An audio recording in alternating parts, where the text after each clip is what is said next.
हंत सिद्ध सूर्य उपाध्याय साधु सर्व अर्थ के प्रकाशी मांगलिक उपकारी है। तिनको स्वरूप जाने रागते भाई जो भक्ति काय को नमाए स्तुति को। धन्य धन्य तीन ते काज सब आज भाए कर जोड़े बारे बारे वंदना हमारी है। मंगल कल्याण सुख ऐसो हम चाहते हैं। ओ मेरी ऐसी दशा जैसी तुमदारी है। ओ मेरी ऐसी दशा जैसी तुमदारी है। ओ मेरी ऐसी दशा जैसी तुमदारी है। क्षत्र चूड़ामणि नामक यह ग्रंथ 5वां लंब पूर्ण हो चुका था और छठे लंब के अंतर्गत एक नई कथा यहाँ शुरू करनी है। जीवंदर कुमार पद्मा को छोड़कर तीर्थ वंदना के लिए निकल गए, बिना कहे ही चले गए। पद्मा उनके वियोग में अत्यंत आकुलित व्याकुलित होती रही। उसकी आकुलता को देखकर यहाँ नीतिकारों के आधार पर यह कथन कहा गया कि भाई जहाँ अज्ञानता है वहाँ आकुलता है, जहाँ ज्ञान और समझ है वहाँ शांति है। अज्ञानी और ज्ञानी की परिभाषा भी इसी तरह की यहाँ निकल के सामने आई कि आकुलता सहित अज्ञानी और निराकुल वो ज्ञानी। फिर ये बात कही ज्ञानी और अज्ञानी होने के लिए आपकी संगति कैसी है, ये बहुत महत्वपूर्ण बात है। तीर्थ क्षेत्रों की संगति में हो, जिन मंदिरों की संगति में हो, जिन शास्त्रों की संगति में हो, स्वाध्यायी अभ्यासियों की संगति में हो, ज्ञानियों की संगति में हो, तो मैं ये कह सकता हूँ कि भली होनहार है। जिन जीवों की होनहार भली होती है वे जीव निश्चित रूप से इन सत्समागमों के बीच में रहते हैं। जिनकी होनहार खोटी होती है उनको ये मौके नहीं मिलते, उनको सुनने का अवसर नहीं मिलता। भाग्यशाली हैं आप। देखो, कुछ हजारों लाखों का, कुछ करोड़ों का नुकसान यदि हो गया, लेकिन उस नुकसान के बावजूद भी ये जिनवाणी की चर्चा सुनने से आप वंचित न रहे तो आप बहुत भाग्यशाली हैं। और 2, 5, 10 करोड़ के चक्कर में कमा भी लिए, लेकिन जिनवाणी सुनने का अवसर ना मिल सका तो कहते हैं आप अभागे हो। बोलो, ये पैसा यहीं रह जाएगा। तुमने क्या कमाया? तुमने वो सब कमाया जो यहीं छूट जाएगा, और हमने वो कमाया जो साथ लेके जाएंगे। बोलो, किसकी कमाई काम आएगी? आपने क्या इकट्ठा किया, आपने क्या जोड़ा? फ्लाइट से सफ़र करते हैं ना, तो बहुत सारी वस्तुएं फ्लाइट में वर्जित है ले जाना, निषेध है, ये आप नहीं ले जा सकते। आपके फ्लाइट में आपके साथ में ये चीज़ें नहीं हो सकती। अब आपने की पैकिंग,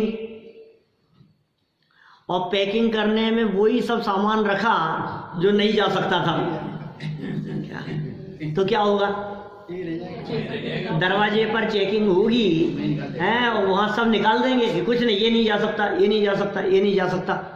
अरे साहब कुछ तो छोड़ो कि नहीं जा सकता, अलाउ नहीं है। तुम ये बतलाओ कि साहब सभी चीज़ें छीन लोगे क्या? तो फिर वो कहता है कुछ ऐसा भी होगा जो जाने लायक होगा। कि साहब वो तो कुछ नहीं है, तो कुछ नहीं जा पाएगा। सुनो भाई, क्या सुपारी लाए थे हम गुवाहाटी से, जो निकाल दी। सुपारी निकाल दी आपकी? तो सुपारी लाए क्यों थे आप? सुपारी लेके आए थे ना वहाँ से किसी से। अच्छा, सुपारी लेके आए। एयरपोर्ट पे सुपारी देने से भी काम नहीं चलेगा।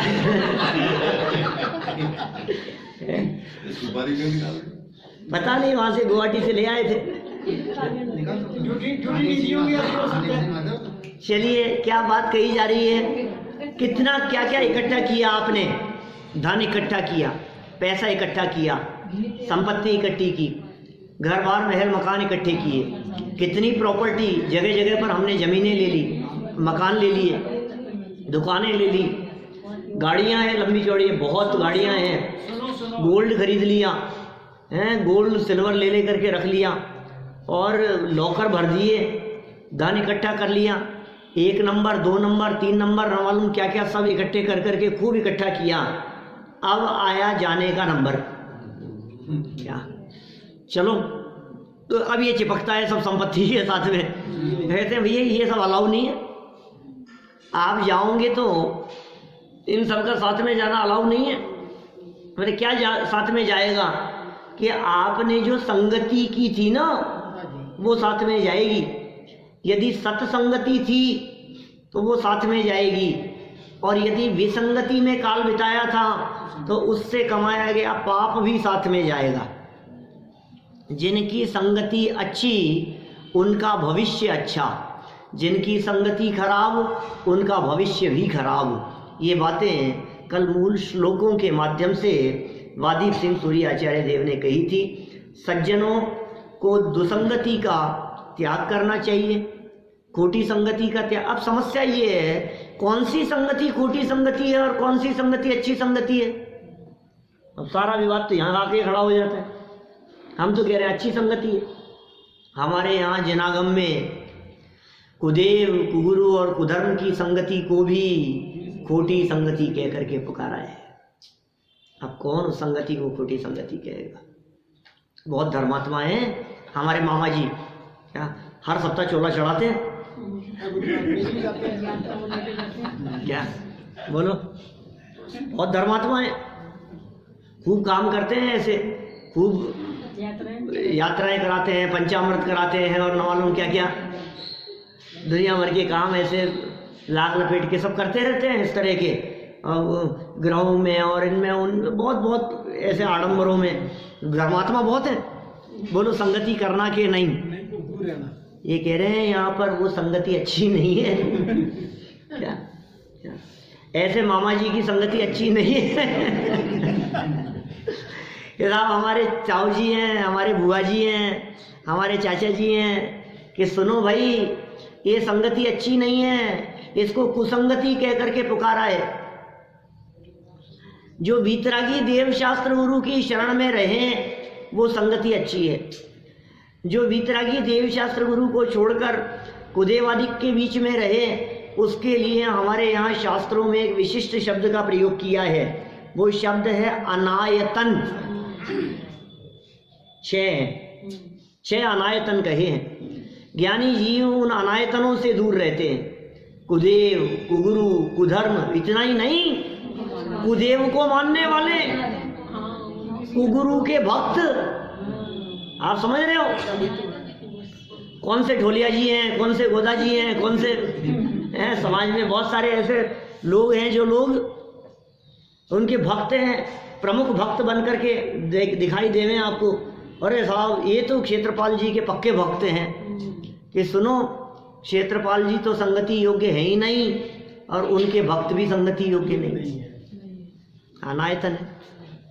कुदेव कुगुरु और कुधर्म 3, कुदेव की उपासना करने वाले, कुधर्म की उपासना करने वाले और कुगुरु की उपासना करने वाले, उनके पक्के भक्त, वे भी संगति योग्य नहीं है।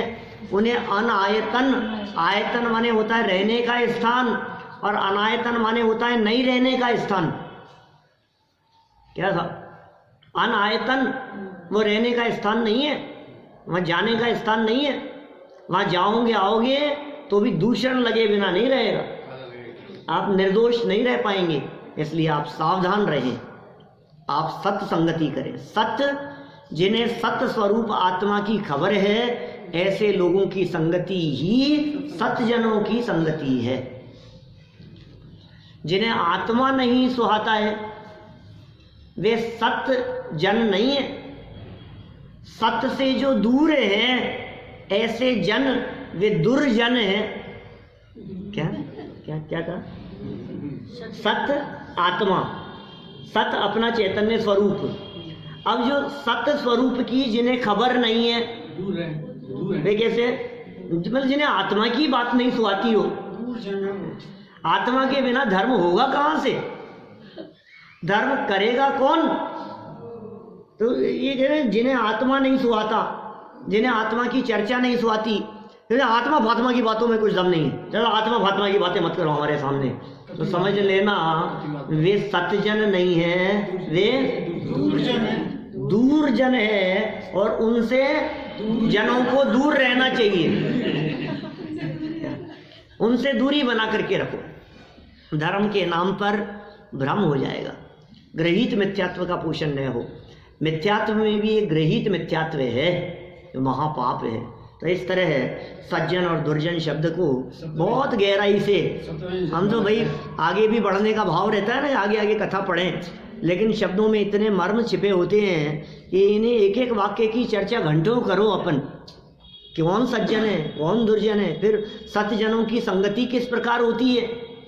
सत्य स्वरूप आत्मा के अवलंबन पूर्वक ही सज्जनों की संगति है और उस संगति पूर्वक ही सज्जन बनते हैं। जो जिसकी संगति करेगा वो वैसा बन जाएगा।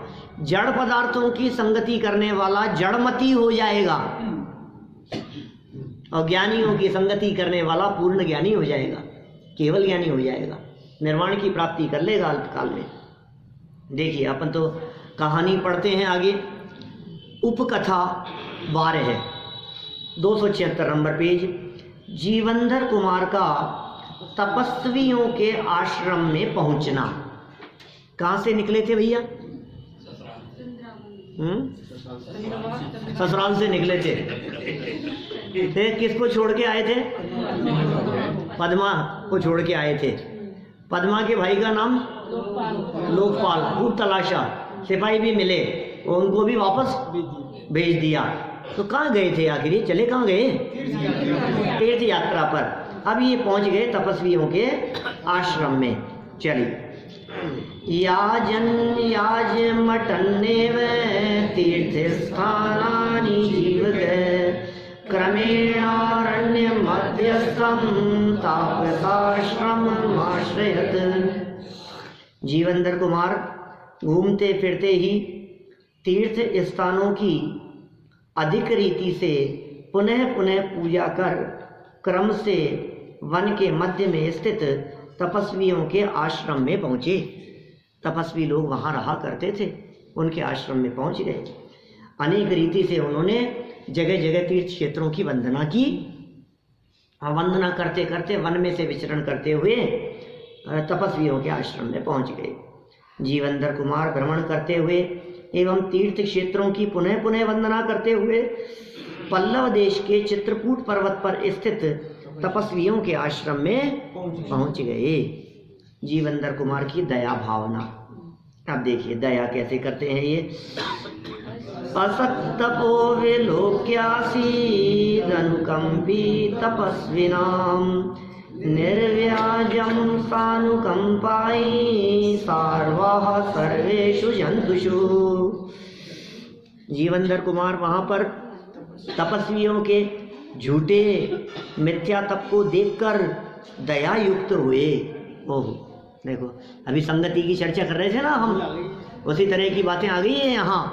तपस्वियों के आश्रम में पहुँचे, मिथ्या तप करते हुए वे दिखाई दिए, झूठे तप करते हुए दिखाई दिए। उनको देख करके दया युक्त हो गए। जीवंधर कुमार के हृदय में उनके प्रति अत्यंत करुणा भाव आ गया। निश्चय से सबका हित करने वाले पुरुष संपूर्ण प्राणियों पर निष्कपट दया करने वाले होते हैं। कौन? जो सज्जन पुरुष हैं सबका हित करने वाले होते हैं और सभी प्राणियों पर निष्कपट दया करने वाले होते हैं। तापस आश्रम में तपस्वियों को मिथ्या तप करते तपते हुए देखकर जीवंधर कुमार उन पर अत्यंत दयालु हो उठे। सर्वहितैषी सज्जन पुरुष समस्त प्राणियों पर समदृष्टि से दया करते हैं, सर्वहितैषी हैं, सब जीवों के ऊपर समान दृष्टि से, कोई फर्क नहीं है। अकेले भेड़ बकरियों की बात नहीं, अकेले कुत्ते बिल्लियों की बात नहीं, अकेले गायों की बात नहीं, जगत में ऐसे दिखते हैं, कुछ लोग गाय की रक्षा करने वाले दिखते हैं, कुछ अकेले कबूतरों के रक्षक दिखाई देते हैं, कुछ पक्षियों पर करुणा करने वाले दिखाई देते हैं। अलग अलग तरह के लोग हैं दुनिया में। कई लोग तो ऐसे मिलने लग गए आजकल जो चींटियों को दाना डालते हैं, वो चींटियों के भक्त हैं। स्वार्थ, यहाँ इन्होंने कहा निस्वार्थ भाव जिनके मन में होता है वे किसी व्यक्ति विशेष से या किसी जीव मात्र से बंधते नहीं हैं। सर्व जीव समान हैं, सबके प्रति दया का भाव है, सबके प्रति करुणा का भाव होगा। हमारे लिए सारे शहरी पंचेंद्रीय जीव एक समान, सब एक इंद्रिय जीव एक समान, जीव मात्र एक समान। भी तो विचार हो सकता है ना।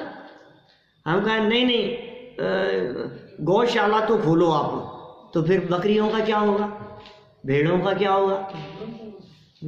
भेड़ बकरियों भी तो कत्ल खानों में काटी जा रही है, क्या उनकी रक्षा नहीं? उनकी भी सुरक्षा होनी चाहिए। तो सर्व जीवों के प्रति करुणा भाव जिनके हृदय में होते हैं वे सज्जन पुरुष समदृष्टि से दया करते हैं समस्त प्राणियों पर। देखिए आगे विशेषार्थ, मिथ्या तप पंचाग्नि तप तपने वालों पर जीवेंद्र कुमार ने अत्यंत दयावंत होकर उनके भले के लिए अत्यंत महत्वपूर्ण उपदेश दिया। जीवेंद्र कुमार ने, देखो सुनो उपदेश क्या देते हैं। ज्ञानियों की अज्ञानियों पर सहज ही दया दृष्टि। देखो तो है ना, सत्वेषु मैत्री गुणेषु प्रमोदम क्लिष्टेषु जीवेषु कृपा प्रथमम माध्यस्थ भावम विपरीत वृत्तौ सदा महात्मा विद्या सुदेव। याद किया हो, याद होगा बचपन से, महावीर स्कूल से हैं, महावीर स्कूल में पढ़े हुए सबको याद है। तो दया की बात करते हैं, करुणा की बात करते हैं। सत्वेषु सबके प्रति, ये ज्ञानियों की सहज दया दृष्टि होती है अज्ञानियों के प्रति। अज्ञानियों को देख देख करके नाक मुंह नहीं से कोड़ते, अज्ञानियों को देख करके उनके प्रति द्वेष का, अरे ये क्या बेकार है, उसको तो समझ नहीं है, कुछ अकल नहीं है इसमें, ऐसा नहीं। उनके प्रति दया दृष्टि है, कोई बात नहीं। आज का अज्ञानी कल का पूर्ण ज्ञानी हो सकता है, आज का छद्मस्त कल सर्वज्ञ हो सकता है, आज का मूर्ख और अल्पक्षयोक्षम ज्ञानी मूर्ख व्यक्ति, अज्ञानी ना समझ व्यक्ति कल बहुत समझदार हो सकता है, आज का अनपढ़ कल पढ़ा लिखा हो सकता है। कालिदास जैसे महान विद्वान बन सकते हैं, बिल्कुल अनपढ़, ऐसे मूर्ख थे कालिदास, जिस चाक पर बैठे उसी चाक को काटने लगे। बोलो, और वहां वो चलता था शास्त्रार्थ, और वो शास्त्रार्थ में उसने विद्वानों को बुलाया, बहुत अभिमान था उसको, क्या नाम था उसको भूल गया मैं, हैं विद्योतमा। चलो, विद्योतमा ने का विवाह होना था, और ऐसे व्यक्ति से विवाह होना था जो उससे ज़्यादा बुद्धिमान हो, ऐसा निर्णय किया। और बड़े बड़े विद्वानों को स्वयंवर के लिए वहाँ बुलाया गया, और विद्योतमा ने अपने ज्ञान से, अपनी शक्ति और अपनी सामर्थ्य से सबको पराजित कर दिया। अब किससे विवाह करें? कालिदास ही होगा। तो विवाह करने के लिए सब बेइज्जत हो गए, सबको बहुत बेइज्जती हुई सब विद्वानों की। तो विद्वान वहां से विचरण कर रहे थे, उधर से गुजर रहे थे, और उन्होंने एक मूर्ख व्यक्ति को एक शाख पर बैठे हुए देखा, और जिस पे बैठा था उसको दूसरी साइड से काट रहा था, दरवाजे से नीचे गिरेगा मूर्ख, इतनी अकल नहीं है। वो था कालिदास। क्या तो उसको कहा, बातचीत हुई, उससे चर्चा हुई, तो कहा तुम्हारी सारी व्यवस्थाएं हो जाएगी, बस तुम्हें क्या करना है, क्या जो तुमसे पूछे उसका जवाब देना है, लेकिन इशारे में। क्या बिल्कुल सब बात समझाई कि उससे शास्त्रार्थ होगा, उसका जवाब देना है। तो ये तो बोले मौन रहना है तुम्हारे को, बाकी सब हम निपटा लेंगे। तब से ये चल गया प्रसंग, मौनम मूर्खस्य आभूषणम। क्या फिर क्या हुआ, और विद्योतमा के सामने पहुंचे शास्त्रार्थ के लिए, पूछो तुम्हें जो कुछ भी पूछना है। लेकिन समस्या है, आज तो हमारे महापंडित महाज्ञानी विद्वान है, इनका तो मौन व्रत है, तुम जो भी पूछोगी क्या उसका ये इशारे में जवाब देंगे। तो बोले यदि ये इशारे में जवाब देंगे तो फिर मैं इशारे में ही पूछूंगी। क्या अब उसका क्या जवाब देंगे देखी जाएगी। तो इसने पूछा, ऐसे ऐसे ऐसे उंगली दिखाई, ऐसे हाथ दिखाया 5। अब इसका जो भी प्रश्न था तो उसे लगा कि ये मुझे तमाशा दिखा रही है, मैं मुक्का दिखा दिया। क्या? तो जो विद्वान बैठे थे उन्होंने स्पष्ट कर दिया उसको कि तुम ये कह रहे हो कि जगत में 5 भूत हैं, लेकिन इनका ये कहना है कि 5 भूत को मिलकर के एक जीव की उत्पत्ति होती है, 5 को मिलकर के। और साहब क्या क्या जवाब बता दिया। अर्थ निकाल दिया गया उसका। फिर उसने ऐसे ऐसे एक अर्थ किया ऐसा, बोले मेरी एक आंख फोड़ना चाहती है, 2 तेरी दोनों फोड़ दूंगा। मूर्ख थे ना। उसका विद्वानों ने अर्थ निकाल दिया और उसकी विद्योत्तमा की शादी कालिदास से हो गई। ऐसे प्रश्न किए, इस तरह सब समाधान कर दिया उसका। अब विद्योत्तमा से कालिदास की शादी हो गई। और तो पहले ही दिन पता लग गया। अरे पता छुप थोड़ी नहीं सकती थी बात। अब बात छिप नहीं सकती थी तो फिर क्या हुआ, ये वहां जाकर के जब पता लगा और वे जब बोले और बोलते ही सारी बात स्पष्ट हो गई, तो विद्योत्तमा ने खूब खरी खोटी सुनाई उनको और घर से निकाल दिया। ये बेइज्जत होकर के कालिदास जब वहाँ से निकले तो उन्होंने संकल्प लिया कि अब ऐसा विद्वान मैं बन के बनूंगा कि जो सच में जिसने बहुत शास्त्रों का बहुत गहराई से अध्ययन मनन और अभ्यास किया हो। फिर उसके बाद में कालिदास ने अपनी बुद्धि का प्रयोग कर बहुत अभ्यास करना शुरू किया और बहुत विशिष्ट विद्वान बन गए। और कालिदास इतने बड़े विद्वान हैं, आप जानते हैं, पुरा कविना गणना प्रसंगे कनिष्ठ कादेष्टित कालिदास अद्यापि ततुल्य कवेर अभावात अनामिका सार्थवती बभूव। नहीं समझ में आया। नीतिकार का श्लोक है, ऊपर से चला गया। पुराने कवियों की गणना करते समय क्या, पुरा कविना गणना प्रसंगे, सबसे पहले नाम ले लिया गया कालिदास का। पुराने जो कवि हुए हैं ना, उनकी गणना करते, गिनती करते कौन कौन से कवि हुए हैं, तो सबसे पहला नाम कालिदास का।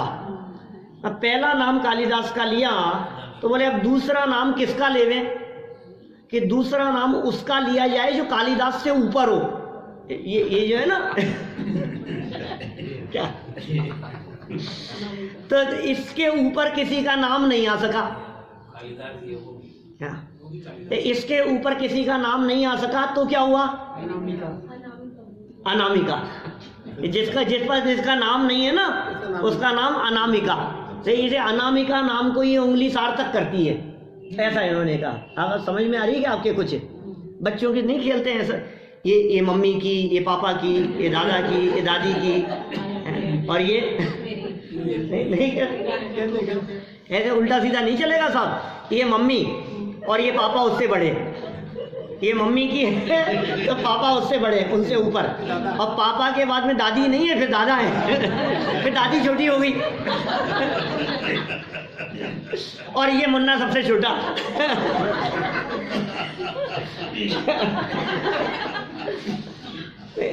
ऐसे ऐसे नहीं है। आप किसी पर भी किसी को भी बिठा दोगे, ऐसा कैसे चलेगा? क्रम से चलेगा। तो ये कनिष्ठ का अधिष्ठित कालिदास है। पुरा कविना गणना प्रसंगे, पुराने प्राचीन कवियों की गणना के प्रसंग में, पुरा कविना गणना प्रसंगे, कनिष्ठ का इसका नाम है, कनिष्ठ काधिष्ठित कालिदास है। इस पर कालिदास का नाम बोल दिया कि साहब गिनो साहब कवियों के नाम लाइन से। बोले पहले कालिदास, बोले अब तो क्या होगा, अद्यापि ततुल्य कवेर अभावात, अद्यापि आज तक, ततुल्य कालिदास के समान, कवेर अभावात कवि का अभाव होने से आगे वाली उंगली का नाम अनामिका सार्थक नाम है, अनामिका सार्थवती बहू। इसका कोई नाम नहीं है, इसलिए इसका नाम अनामिका है। आप जानते हैं इन 5 उंगलियों के नाम, इसका नाम है तर्जनी। ये डांटने के काम आती है, देख लूंगा। इसलिए ये क्या नाम है इसका, तर्जनी है। इसका नाम ये बीच में इसलिए मध्यमा, ये सबसे छोटी है इसलिए इसका नाम है कनिष्ठा, और ये सबसे ज़्यादा बलवान है, इसका नाम है अंगुष्ठ, बलिष्ठ होने से। जैसे किसी चीज़ को उठाते हैं ना, तो ये उठाया हमने इसको, तो चार एक तरफ है और ये अकेला एक तरफ है। क्या ये बलवान है, तो अंगूठा क्या है? बलिष्ठ, तो इसका नाम हो गया अंगुष्ठ। ठीक है, अंगुलियों में जो सबसे बलवान हो वो अंगुष्ठ, तो ये अंगुष्ठ हो गया, ये तर्जनी हो गई, ये मध्यमा हो गई, और ये सबसे छोटी होने से कनिष्ठा हो गई। अब इसका क्या नाम रखें? मतलब अब कोई नाम नहीं दिख रहा है इसका, इसलिए इसका अनामिका, इसका कोई नाम नहीं है। ऐसे से लगाई जाती है बिंदी इसी से लगाई जाती है। जो तिलक भी किया जाता है ना, आपको मालूम है, ये तिलक इससे किया जाता है, हाँ, अनामिका से, अंगूठे से नहीं। अंगूठे से भी तिलक करते हैं, लेकिन अंगूठे से तिलक कब करते हैं? जब रणभूमि में जा रहे हो, जब युद्ध क्षेत्र में जा रहे हो, क्या तो इससे अंगूठे से तिलक किया जाता है। अभी बहुत सारी बातें हैं, ये प्रसंग तो ऐसे बीच बीच में कभी कोई चर्चा आती है तो बात हम कह देते हैं। देखो, अज्ञानियों के ऊपर समदृष्टि, बात तो ऐसी चल रही थी, वो मूर्ख व्यक्ति कब विद्वान बन जाए। आप जिसे मूर्ख देख रहे हो, जिन कालिदास को मूर्ख देखा गया, वे कालिदास कितने बड़े विद्वान बन गए। इसलिए ज्ञानी जीव इस पर्यायों की क्षणिकता को जानते हैं, इस परिवर्तनशील जगत के स्वरूप को जानते हैं कि भैया ये जगत परिवर्तनशील है। न बल का अभिमान करना, न ज्ञान का अभिमान करना, न रूप का अभिमान करना। ज्ञानम पूजा कुलम जाति बलम वृद्धि तपोवपु अष्टावाश्यत्य मानित्वम स्मय माहुर गतस्मयाः। ये 8 वस्तुएं, इनके आधार पर सारा जगत अभिमान करता हुआ देखा जाता है, लेकिन अभिमान करना योग्य नहीं है। तो अज्ञानी दिख रहा है और मैं ज्ञानी हूँ, मैं इतना बुद्धिमान, मैं इतना समझदार, और ये मूर्ख कि सुन भाई, तेरा ज्ञान के ऊपर लग जाएगी जंग और ये हो जाएगा बुद्धिमान। ये समय बदलते देर नहीं लगती। शैवोपशम ज्ञान का इसी प्रकार का स्वरूप है।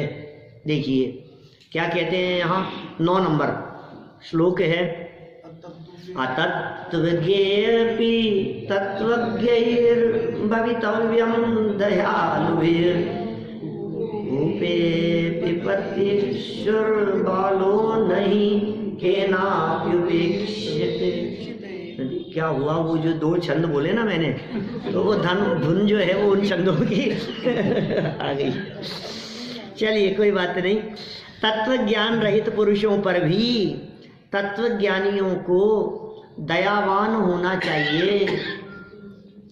थोड़ा सा ज्ञान प्राप्त करके ज़्यादा उछलना नहीं चाहिए। जिन जीवों में तत्व ज्ञान नहीं है उनके प्रति भी दया होनी चाहिए।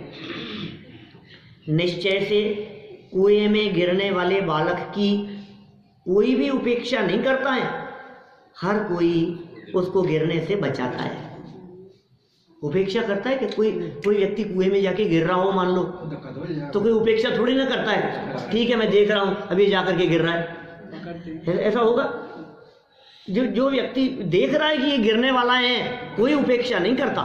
कोई बालक भी हो मान लो और खुला कुआं हो, कुएं की बाउंड्री बनी हुई नहीं हो, ऐसे गाँवों में दिखते हैं ना इस तरह के बहुत सारे कुएं, बच्चे गिर जाते हैं अंदर, बोरवेल में गिर गए, कहीं गिर गए। अब कोई व्यक्ति देख रहा हो कि ये छोटा बालक 2-4 महीने का, 2-4 महीने का तो नहीं, साल 2 साल का ऐसा छोटा बालक वो कुएं की तरफ बढ़ रहा है, तो कोई उसकी उपेक्षा नहीं कर सकता। आपके घर के छोटे बालक सीढ़ियों की तरफ भी बढ़ते हैं ना, तो आप उनकी उपेक्षा नहीं करते। सीढ़ियों से गिर जाएंगे, सावधान रहते हैं, अभी उधर नहीं चला जाए, उस तरफ नहीं चला जाए। वो अग्नि की तरफ बढ़ रहा हो किचन में, तो आप सावधान रहेंगे। वो बिजली के प्लग की तरफ बढ़ रहा हो, तो आप सावधान रहेंगे। उपेक्षा नहीं करते, क्योंकि जो मरने वाला है उसकी कैसे उपेक्षा की जा सकती, तो मर जाएगा।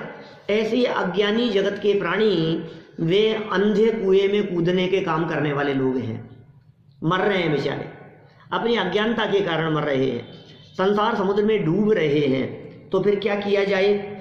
उनके प्रति करुणा रखनी चाहिए। सरल अर्थ देखिए, तत्वज्ञानियों को तत्वज्ञान से रहित जीवों पर दया करना ही चाहिए। कितनी सुंदर बात कह दी है। तत्वज्ञानी है और तत्वज्ञान से रहित है, उनके ऊपर दया करना ही चाहिए।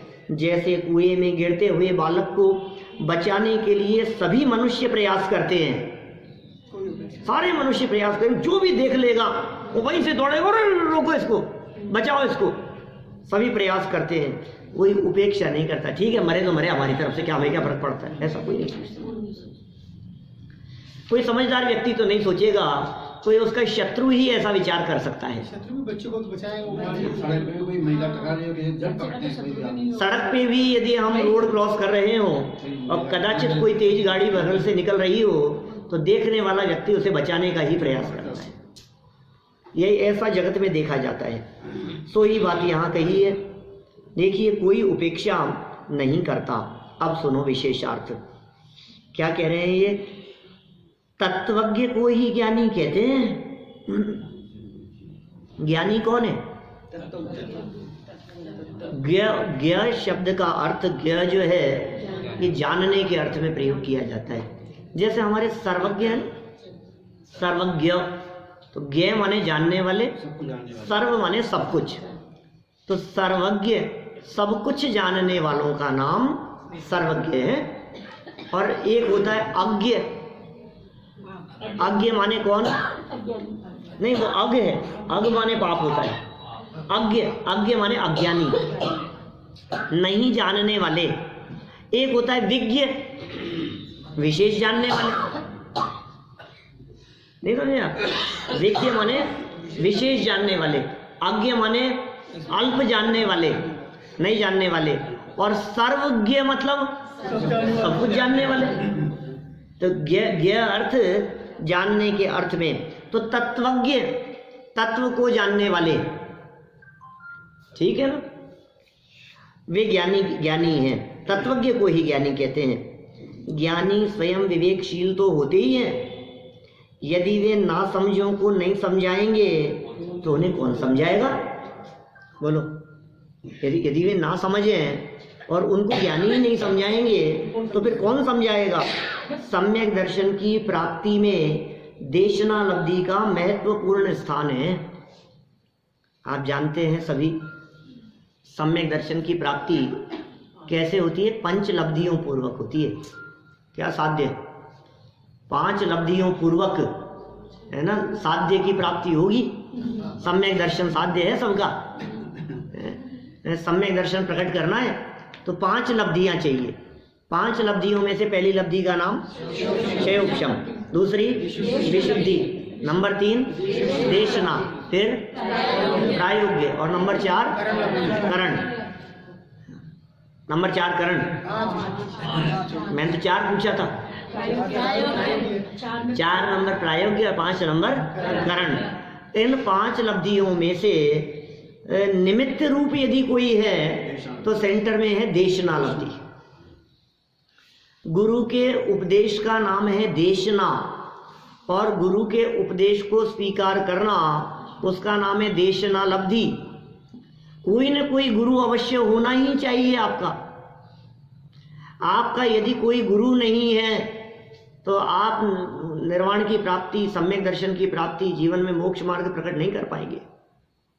गुरु होना जरूरी है, जिनके सामने आप अपनी समस्या रख सकें, आप शंकाएं पूछ सकें, जिनके उपदेश के निर्देशानुसार आप प्रवर्तन कर सकें, ऐसे गुरु होने चाहिए। क्योंकि बिना गुरु के ज्ञान नहीं होता, लेकिन गुरु से भी ज्ञान नहीं होता। बिना गुरु के ज्ञान नहीं होता, गुरु से भी ज्ञान नहीं होता।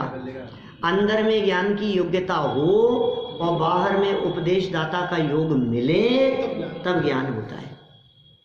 अरे साहब ये क्या समझा लेंगे हमारे को, जब ज्ञान अपने से ही होता है तो कोई जरूरत नहीं है गुरु की, हम तो सब पढ़ लेंगे अपने आप, सब समझ लेंगे अपने आप। ये सुनो भाई सुनो, ऐसा नहीं चलेगा। देशना लब्धि माने उपदेश दाता गुरु। एक बात और समझना, यहाँ जब देशना लब्धि की बात कही है तो शास्त्र का नाम देशना लब्धि नहीं है, जनवाणी का नाम देशना लब्धि नहीं है। उपदेश दाता गुरु के माध्यम से सुनकर देशना लब्धि होती है। सुनना है, पढ़ना नहीं है। पढ़ना नहीं है, सुनने की प्रमुखता है। पढ़ने से काम नहीं चलेगा, सुनना पड़ेगा। अरे मैं तो पढ़ लूंगा यार, सर क्या पढ़ाएंगे, क्या आपने जो भी पढ़ाया ना, कल आपने जो भी पढ़ाया होगा ना 2 दिन, वो हमने पढ़ लिया। पढ़ के ज्ञान नहीं होता भाई साहब। हमारे यहाँ जनागम में सैकड़ों हजारों प्रयोग ऐसे किए विद्वानों ने, ज्ञानियों ने, जिसमें सुनने को महत्व दिया, पढ़ने की चर्चा कहीं नहीं की। जैसे देखो, आपको उदाहरण देता हूँ। दौलत राम जी ने छेड़ावा लिखना शुरू किया, और लिखना शुरू किया, और दूसरे तीसरे छंद में क्या कहते हैं साहब, ताही सुनो भवि मन थिर आन, जो चाहो अपनो कल्याण। क्या क्या लिखा, क्या लिखा बेटा, ताही सुनो। आप छेड़ावा लिख रहे हो तो लिखो ना यार साहब साहब, मैं जो लिख रहा हूँ ताही पढ़ना, इसको पढ़ना, हे भव्य जी हो हैं? क्या समझ में आ रही है? मैं जो ये लिख रहा हूँ तो मैं क्या लिखूंगा कि मैं जो ये लिख रहा हूँ ना, इसको पढ़ना मन लगा करके, कि नहीं ताही सुनो। यार गजब हो गई, लिख रहे हो तब भी सुनना कह रहे हो। दौल समझ सुन चेत सयाने, सुन, क्या सुनने की चर्चा है। जिन वैन सुनत मोरी भूल भगी, जिन वैन पठत के सुनत, सुनत सुनने मात्र से, इसलिए मंगलाचरण में श्रोताया सावधानतया शृण्वन्तु, क्या मानो अस्य मूल ग्रंथ कर्ता रहे श्री सर्वज्ञ देव है, तरोत्तर ग्रंथ कर्ता रहे श्री गणधर देव है, प्रतिगणधर देव है, तेषाम मतानुसार। फिर आगे चल करके लास्ट में क्या कहते हैं, श्रोतायाम सावधानतया शृण्वन्तु, सावधानी पूर्वक सुनो। सुनने का नाम देशनालब्धि है, पढ़ने का नाम देशनालब्धि नहीं। क्यों साहब, ऐसा क्यों? ये सुनने की बात इतनी क्यों कह रहे? मतलब मैं समझ रहा हूँ आपकी बात, आप ये चाहते हो घर बैठ के मत पढ़ना, मेरा सुनने के लिए आना, ये कहना चाह रहे हो आप? क्यों? ऐसा नहीं है भाई।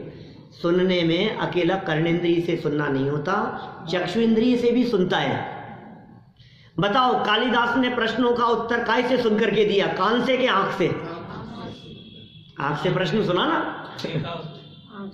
तो आंख से भी सुना जाता है, कान से तो सुनते ही है, आंख से भी सुनते, आंख से सुनते हैं और कान से देखते भी हैं। क्या उल्टी सीधी बातें कर रहे हो? आंखों से सुनना कह रहे हो और कान से देखना कह रहे हो कि हाँ जी, ये ज्ञान के प्रयोग विविध प्रकार के होते हैं, हमने ऐसा किया। आपके समझ में आई कि नहीं? तो आपने कैसे सुना? आंखों से सुना। अब कान से देखा, कान से कभी देखा आपने? कान से कैसे देखेंगे साहब, गजब कर रहे हो। तो आपको पारस जी ने एक दिन ये कही कि हमारे साथ चलो, एक दिन सुन के देखो। क्या कहा? क्या कहा साहब? सुन के तो देखो, हमारे कहने से तो सुन के देखो मतलब ये हमारी एक कैसेट है, आप इसको एक बार सुन के देखना। कैसे कैसे देखना? अच्छा, सुन के तो देखते ही है क्या? ये पकौड़ी में नमक बराबर हुआ कि नहीं, चक्के देखना जरा। तो कभी आप चक्के देखते हैं, कभी आप सुन के देखते हैं, ये गजब हो गया है। जब आप देखने की कह रहे हो तो अभी देखता हूँ, लो पकौड़ी उठाई और देखता हूँ इसमें नमक है कि नहीं है। तो पकौड़ी में नमक दिखेगा कि नहीं दिखेगा? अरे चक्के देख, क्या आंख से देखते हैं ना कि नहीं रसना इंद्रिय से देखा जाएगा। तो विविध प्रकार के प्रयोग हैं। हम तो यहाँ कह रहे थे कर्णेंद्रिय के माध्यम से भी देखा जाता है, सुनकर के देखा जाता है। ये जिनेंद्र देव द्वारा कहे गए वचन, इन वचनों को सुनना, इसमें कई तरह से सीखता है व्यक्ति। पढ़ने से नहीं सीखना होता उतना जितना सुनने से सीखना होता है। क्या अर्जम? पढ़ने से इतना समझ में नहीं आता जितना सुनने से समझ में आता है। इसलिए सुनो। अच्छा देखो, यदि पढ़ करके ज्ञान प्राप्त होता आसानी से, तो फिर स्कूलों में एडमिशन की जरूरत ही नहीं थी। या एडमिशन करते और पुस्तकें बांट देते हैं। जबरदस्ती बिल्डिंगें इतनी बड़ी बड़ी बनाने का क्या काम था? लाइन से आ जाओ, सब फीस जमा कराओ, किताबें ले जाओ, एग्जाम देने आ जाना, पढ़ लेना तो अपने आप। कि नहीं भाई, बिना गुरु के आप पढ़ नहीं पाएंगे। किताबें तो बहुत है लेकिन आप समझ नहीं पाएंगे जब तक कोई समझाने वाला नहीं होगा। कि नहीं हम खुद ही पढ़ के समझ लेंगे, पढ़ना तो आ गया हमारे को, कि नहीं समझ पाएंगे। जब गुरु समझाते हैं तो आप अकेले कर्णेंद्री से नहीं समझते, आप चक्षु इंद्री से भी समझते हैं। वे अकेले जवान से नहीं समझाते, वे अपने हाव भाव से समझाते हैं, वे अपने एक्सप्रेशन से समझाते हैं। उनकी मुख मुद्रा कुछ कहती है, उनका हाव भाव कहने का स्टाइल कुछ कहता है। इसीलिए तो आप देख लो, ये रेडियो में कमेंट्री सुनना तो मैच की और मैच को टीवी पर देखना, दोनों में कितना अंतर है? जितना अंतर है उतना ही अंतर लाइव बैठ करके किसी व्यक्ति को सुनने का अंतर है। ये सुनने से लाभ होता है। देशनालब्धि की यहाँ इन्होंने बात कही। सम्यक दर्शन की प्राप्ति में देशनालब्धि का माने उपदेश देने वालों का बहुत बड़ा महत्वपूर्ण स्थान है। समझाने वाले के निमित्त से समझने वाले को देशनालब्धि होती है। समझाने वाला कोई हो सामने और समझने वाला कोई हो, तो समझाने वाले के निमित्त से समझने वाले ने जो विषय को ग्रहण किया वो देशनालब्धि होती है। अतः ज्ञानियों का कर्तव्य है कि अज्ञानियों को करुणा भाव से तत्व ज्ञान अवश्य कराएं। ये ज्ञानियों के कर्तव्य की बात कह रहे हैं, कराएं। ये उपदेशात्मक शैली में प्रयोग कर रहे हैं। ये कह रहे हैं आप अवश्य ज्ञान प्राप्त कराओ। आप में यदि योग्यता है, आप में यदि ज्ञान है, आप में यदि समझ है, तो आप दूसरे लोगों को अवश्य कुछ न कुछ सिखाओ, बताओ, ज्ञान प्राप्त कराओ। और आप किसको पढ़ाएं? ऐसे कोई पढ़ने वाला भी तो चाहिए। हम किसको सुनाएं? आपने तो कह दिया सुनाओ। आपकी जैसी सभा हमारे को थोड़ी ना मिली है, किसको सुनाएंगे हम? कि सुनो भाई, बच्चों को सुनाओ, बहुओं को सुनाओ, वो नहीं सुनते पोते पोतियों को सुनाओ। जो आप सुनाओ, लेकिन क्या आपने देखो, सुनाने से उनमें भी ज्ञान वृद्धि होगी। क्या केएम जैन साहब, सुनाना कालिदास की कहानी जाकर के। बोल रहे भव्य सुनाएगा, हम सुना वो सुनाएगी, बहुएं तो तुनाएंगी ही आपको। क्या वो उनका अधिकार है कुछ भी खरी खोटी सुनाने का। लेकिन तुम भी तो सुनाओ कुछ, अकेले सुनना नहीं। क्या देखो, उनके पास में जो है वो उन्होंने सुना दिया, अब आपने जो अपने पास में लिया ये आप सुनाओ। ये समझदारी की बातें भाई। उनके पास में जो खरी खोटी उल्टी सीधी बातें थी वो उन्होंने सुना दी। अब आपके पास तो ये तत्व ज्ञान की अच्छी अच्छी बातें हैं ना, जिसके पास जो होगा वो देगा। अच्छी अच्छी बातें सुनाओ। तो ज्ञानियों के प्रति करुणा भाव से तत्व ज्ञान अवश्य कराएं। इस कारण, ये नीतिकारों की शिक्षा के कारण ज्ञानी जीवनधर कुमार ने अज्ञानी तपस्वियों को समझाने का प्रयास किया। समझेंगे या नहीं समझेंगे ये बात का मैटर है। ये तो नहीं समझेगा, इसमें कोई अकल नहीं है। अब कोई पात्र दिखता ही नहीं है, अरे भैया तुम समझाओ तो सही, तुम कोशिश तो करो, क्यों नहीं समझेंगे? हम पहले से निर्णय कर लेते हैं। आज यदि मैं आपको ये कहूँ कि आप घर जाने के बाद में कम से कम 10-10 लोगों को 24 घंटे में ये कहना कि प्रवचन सुनने के लिए चलना है, तो आपको 10 ढूंढना मुश्किल पड़ जाएगा। 10 किसको कहें? 10 और राम 10 तो 10 किसे कहते हैं? 2 कहते हैं ना, 1 कहते तो फिर भी हम सोचते किसी को कह देंगे। और 10 तो कौन, क्यों 10 लोगों से भी नहीं मिलेंगे आप दिन भर में? आज मिलेंगे तो फिर कह नहीं, अरे नहीं वो थोड़ी ना आएंगे, वो थोड़ी ना समझेंगे, उनको थोड़ी ना समझ है, उनको क्या समझाना है। आपके बारे में भी ऐसा ही यदि समझ लेते आपको यहाँ लाने वाले, तो आपका क्या होता? बोलो। आप हम भी तो ऐसे ही थे ना, क्यों? जो नहीं आते थे, नहीं सुनते थे, नहीं समझते थे, फिर किसी ने हमारे को प्रेरणा दी, किसी ने कहा चलो बड़े मंदिर चला करो। क्या एक दिन ऐसे ही शादी पार्टी के अंदर खड़े थे और खड़े खड़े ही कह दिया चलो ठीक है, अब आप इतना कह रहे हो तो मैं कल से आऊँगा। लो चालू हो गया है। फरवरी 2011 अज्जू भैया मिल गए थे एक दिन शादी में, क्या 15-16 फरवरी की शादी थी, और वहाँ खड़े खड़े ही एक दिन कह दी, मैं कह दी चलो ठीक है यार आप इतना कह रहे हो, अब चलो कल से आऊँगा। फिर तब से आना शुरू कर दिया। अब मैं सोचता यार ये तो नहीं समझेंगे, इनको काहे को कहना, तो बोलो तो फिर क्या होता? क्या होता, वंचित रह जाते। ये ज्ञानी ऐसा विचार नहीं करते। ये देखो किन को समझा रहे हैं, उन तपस्वियों को समझा रहे हैं जो बाहर में तपस्या करके अपने आप को धर्मात्मा समझ रहे हैं, उनको समझा रहे हैं। जीवनधर कुमार हिम्मत कैसे कर ली इन्होंने समझाने की। ये तो मांग रहित मिथ्यात्वी है, ये तो बहुत पापी है, ये तो शराबी व्यक्ति है, ये तो बहुत चोर है, ये तो बेईमान है, ये तो झूठा है, ये तो धोखेबाज है, ये ऐसा अनीति अन्यायी है, ये नहीं समझेगा। नहीं, किसी के बारे में विचार नहीं करें, निष्पक्ष भाव से आप उन्हें समझाने का प्रयास करें। अब जीवनधर कुमार ने किस तरह से समझाया है ये हम एक बार कल समझेंगे, फिर हमारे को समझ में आ जाएगी कि हमें किस तरह से समझाना है। हम आगे आने की